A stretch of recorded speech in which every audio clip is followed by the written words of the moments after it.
college applications due right around the corner, most students are stressed and lost in the process.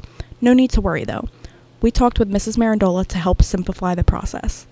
That's when most applications open up, and you don't have to apply on August the 1st. In fact, it takes a little while to get applications done, but that's when you can begin.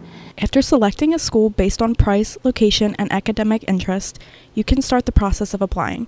Ms. Marandola talks about the process of requesting transcripts through Naviance. Application is completely separate. That gets sent by the student.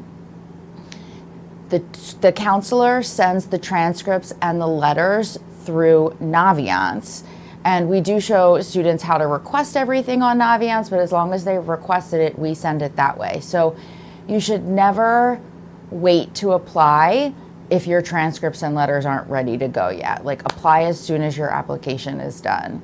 Commitment Day is May 1st, seniors, so start sending in those applications now. This has been Ava Camerata, Addison Panaleo, and Hayden Myers reporting for the Clearview School of Media Arts.